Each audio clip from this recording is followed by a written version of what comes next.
Para akademisi di bidang hukum melihat adanya upaya pemerintahan Prabowo Subianto dan DPR RI untuk mematikan fungsi Mahkamah Konstitusi alias MK. Hal ini terlihat dari terpilihnya Adis Kadir sebagai hakim MK yang dipilih oleh DPR RI.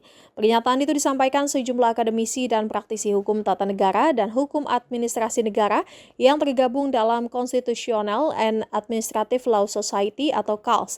KALS menggelar diskusi publik dan press briefing bertajuk membongkar borok seleksi hakim MK pada Jumat 30 Januari.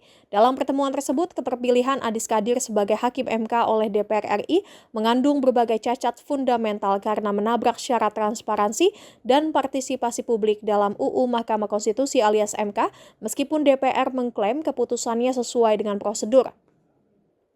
Para peserta diskusi menyoroti peristiwa penunjukan Adis Kadir sebagai upaya untuk memolitisasi Mahkamah Konstitusi. Selain prosesnya yang melanggar prinsip transparansi dan partisipasi, rekam jejak Adis Kadir sebagai pimpinan DPR yang baru saja mundur sebagai anggota DPR dan anggota Partai Golkar sangat kuat mengandung benturan kepentingan dengan kewenangan MK. Diduga penunjukan Adis Kadir sebagai satu kesatuan dengan perilaku DPR sebelumnya yang sering menolak menjalankan perintah putusan MK dan secara terbuka mengeluhkan MK yang dianggap menghilangkan hasil kerja mereka. Padahal justru disinilah letak tugas konstitusional MK yang sangat penting mengawasi kekuasaan agar sesuai dengan konstitusi. Charles Simabura memberi catatan bahwa DPR tampaknya mau melegitimasi praktik pembuatan undang-undang yang selama ini sangat ugal-ugalan. Peran MK ini memang kelihatan semakin krusial di tengah praktik legislasi ugal-ugalan tersebut, sehingga masyarakat semakin banyak mengajukan perkara ke Mahkamah Konstitusi karena melihat kebuntuan legislasi di DPR. Dari diskusi tersebut menunjukkan adanya semacam fenomena untuk membunuh demokrasi dengan mematikan berbagai lembaga yang seharusnya bisa mengawasi dan menyeimbangkan kekuasaan. Tentu saja MK menjadi target penting untuk dilemahkan agar tak mengganggu kekuasaan, apalagi mengingat banyaknya putusan MK belakangan ini yang memang terlihat progresif dalam kacamata demokrasi. Maka dari itu, KALS bersama dengan berbagai organisasi yang berkolaborasi menyelenggarakan diskusi ini berencana untuk terus melakukan berbagai upaya untuk menjaga pembangunan negara hukum dari upaya perobohannya dengan cara melemahkan MK.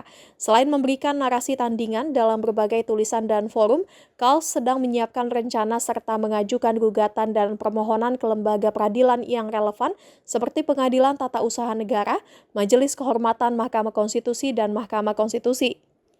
Diskusi ini dihadiri Denny Indrayana yang memandu jalannya diskusi bersama sejumlah anggota KALS yaitu Susi Dwi Haryanti dari Universitas Pajajaran, Iwan Sapriawan, Universitas Muhammadiyah Yogyakarta, Titi Anggraini dari Universitas Indonesia, Bivitri Susanti dari STHI Jentera, Ferry Amsari Universitas Andalas. Terlibat juga Yance Arizona dari Universitas Gadjah Mada, Viola Reininda dari STHI Jentera, Charles Simabura dari Universitas Andalas, dan Zainal Arifin Mokhtar dari Universitas Gadjah Mada. Dalam diskusi tersebut hadir dan turut urun Rembuk, Lukman Hakim Saifuddin, dan Idewa Gede Palguna. Keduanya adalah mantan anggota Panitia Ad Hoc 1 Badan Pekerja MPR tahun 99 hingga 2004 yang merumuskan amandemen UUD 1945. Lupa subscribe ya!